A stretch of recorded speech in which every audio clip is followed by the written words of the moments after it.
कहा गया है सुना गया है कोई न बोले, ज़बां दराजों को मशवरा है कोई न बोले।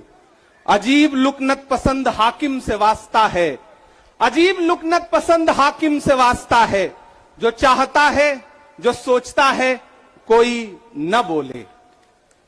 हमारी दाईं तरफ इस सदी का सबसे बड़ा फकीर सोया हुआ है। मैं उनकी समाधि से बिल्कुल करीब खड़ा होकर के संकल्प सत्याग्रह में मेरी आंखों के सामने तपती दोपहरी में बड़ी तादाद में मौजूद कांग्रेस पार्टी के सिपाहियों को सलाम करता हूं। नवरात्रि चल रही है, रमजान चल रहा है, मैं रोजे की हालत में हूं। आप तमाम साथी ऐसे होंगे जिन्होंने नवरात्रि के व्रत रखे होंगे और इस पवित्र सप्ताह के बीच में हम खड़े हैं एक हाकिम की सनक के से उपजे हुए एक फैसले के खिलाफ। दोस्तों, भारत के लोकतंत्र के लिए एक मुश्किल लम्हा है ये। याद करिए, जब हाकिम की सनक की वजह से आप लाइनों में लग करके अपने पैसे बदलवाने के लिए बैंकों के साथियों से विनती कर रहे थे, चरौरी मिन्नत कर रहे थे, तब सबसे बड़ी आवाज बन के कौन बोल रहा था? राहुल गांधी। नतीजा क्या निकला? उनकी एसपीजी सुरक्षा वापस ले ली गई। याद करिए, जब गब्बर सिंह टैक्स लगा करके छोटे व्यापारियों को बर्बाद करने का सपना पाला था इस सरकार ने, तो सबसे मजबूत आवाज बन के कौन बोल रहा था? राहुल गांधी। नतीजा क्या निकला? हजारों करोड़ रुपए खर्च करके उनके पीछे ट्रोल आर्मी लगा दी गई। उनकी इमेज खराब करने के लिए जितने तरीके अपना सकती थी भारतीय जनता पार्टी उसने अपनाया। याद करिए कि जब राफेल के मुद्दे पर राफेल में हुई लूट के खिलाफ एक अकेला शख्स पूरे देश में खड़ा होकर के चौकीदार से पूछ रहा था कि आपकी चौकीदारी का सवाल है, बताइए सच्चाई क्या है। तब उनके पीछे 55 घंटे उन्हें ईडी के ऑफिस में बिठा करके पूछताछ की गई। मेरे भाई, उस शख्स ने क्या गुनाह किया? क्या कसूर है उनका?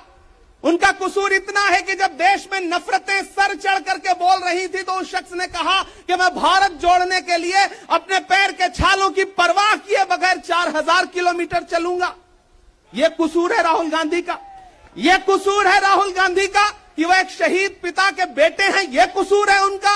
यह कसूर है उनका कि उनकी दादी ने इस देश की मिट्टी के लिए अपने खून का एक एक कतरा कुर्बान कर दिया। यह कसूर है उनका। आज भारतीय जनता पार्टी के लोग हाउस में खड़े होकर के सदन शुरू होते ही 1 मिनट भी सदन नहीं शुरू हुआ रहता था और खड़े होकर के राहुल गांधी माफी मांगो के नारे शुरू कर देते थे।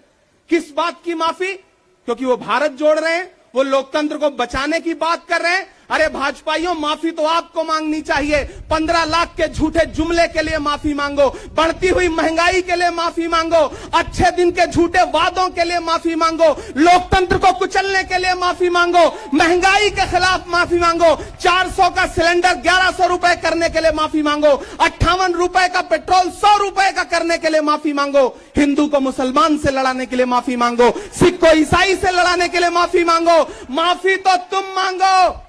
और अगर तुम ये कहते हो कि राहुल गांधी ने विदेश में जाकर के भारत का अपमान किया, तो प्रधानमंत्री जी, मैं आपसे पूछना चाहता हूं कि जब दोहा में, शंघाई में, कैलिफोर्निया में, अमेरिका में खड़े होकर के आप कह रहे थे कि भारत तो सपेरों का देश है, भारत में पैदा होना तो पाप है, प्रधानमंत्री जी, माफी तो आपको मांगनी चाहिए। मैं आज प्रियंका दीदी को सुन रहा था, मेरी आंखों में आंसू थे उनका भाषण सुन करके। पिछले कुछ हफ्तों में 2 बार मेरी पलकें नम हुई। पहली बार तब हुई जब हम संसद भवन से तमाम सांसद निकल रहे थे और एकाएक हमने सीपीपी ऑफिस में देखा कि राहुल गांधी जी को 2 साल की सजा दे दी गई। उन लम्हों में मेरी आंख में आंसू थे। मैं शायर हूं तो मैं भावुक हूं, शायद इसलिए मेरी आंखें नम हो जाती हैं ऐसे लम्हों में। आज जब प्रियंका जी बोल रही थी तो मैं उन्हें सुनकर के भी मैं नम हो गया। यह जुल्म है कि जुल्म को कहता हूं साफ जुल्म। यह जुल्म है कि जुल्म को कहता हूं साफ जुल्म। क्या जुल्म कर रहा हूं? मुझे मार दीजिए।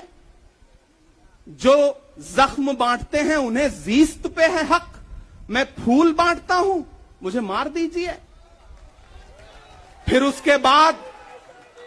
हिंदुस्तान वालों, फिर उसके बाद शहर में नाचेगा हू का शोर, फिर उसके बाद शहर में नाचेगा हू का शोर। मैं आखिरी सदा हूं, मुझे मार दीजिए।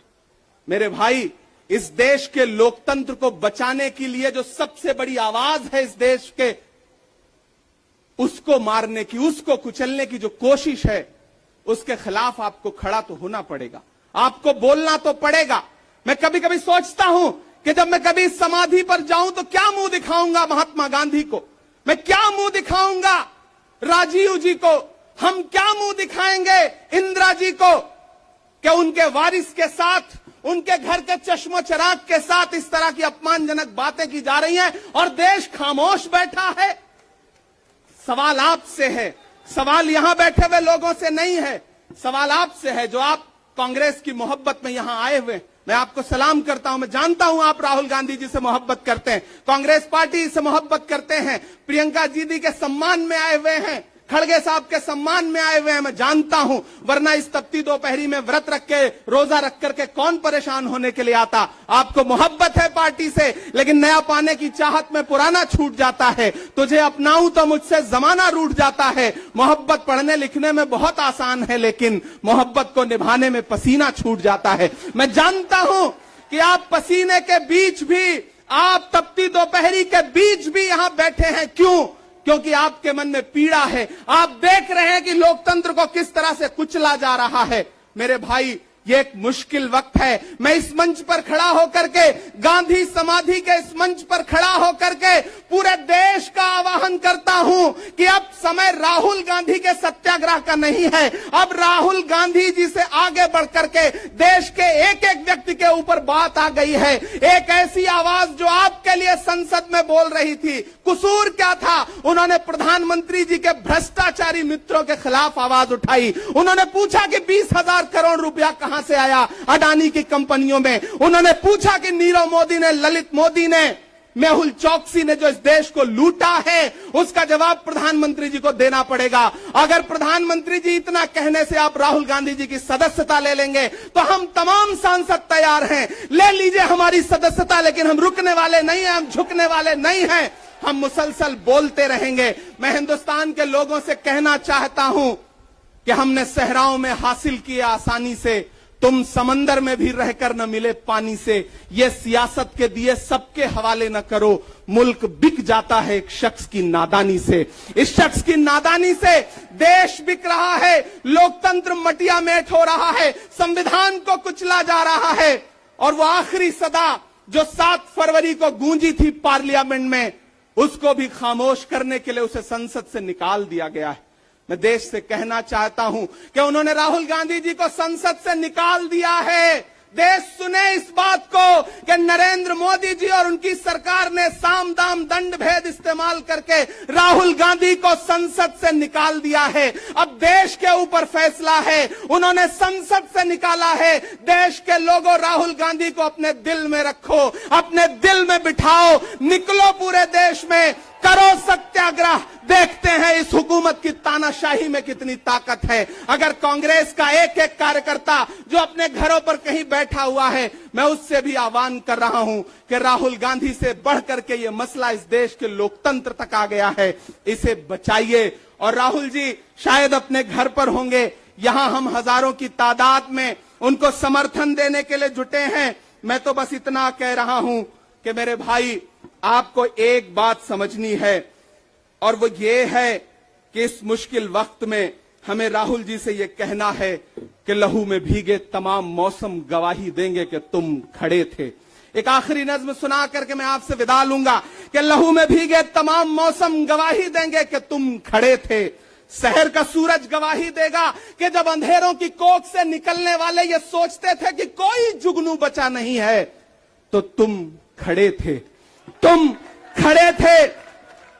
तुम्हारी आंखों के ताकचों में जलती मशालों ने नई मनाजिल हमें दिखाई। तुम्हारे भाई, तुम्हारी बहनें, तुम्हारी माएं, तुम्हारी मिट्टी का जर्रा जर्रा गवाही देगा कि तुम खड़े थे। हमारी धरती के जिस्म से जब हवस के मारे ये सोचते थे कि सियाह जोंकों की तरह चिमटे तो तुम खड़े थे। तुम्हारी हिम्मत, तुम्हारी अजमत और इस्तकामत तो वो हिमालय है कि जिसकी चोटी तलक पहुंचना न पहले बस में रहा किसी के, न आने वाले दिनों में होगा। सो आने वाली तमाम नस्लें गवाही देंगी कि तुम खड़े थे, कि तुम खड़े थे। हम तमाम लोग, मैंने कहा ना, बहुत सारे लोग यहां व्रत रख करके आए हुए हैं, मैं रोजे से हूं। हम तमाम लोग इस देश के लोकतंत्र को बचाने के लिए राहुल गांधी जी के साथ अलल ऐलान खड़े हैं, खड़े रहेंगे और एक एक सांस तक उनके साथ खड़े रहेंगे। ये हमारा राहुल गांधी जी से वादा है। जिसे खौफ नहीं है मुरझाने का, हम उस गुल के साथ खड़े हैं। कैसा भी दौर आए लेकिन हम राहुल के साथ खड़े हैं। कल भी खुलकर साथ खड़े थे, आज भी खुलकर साथ खड़े हैं।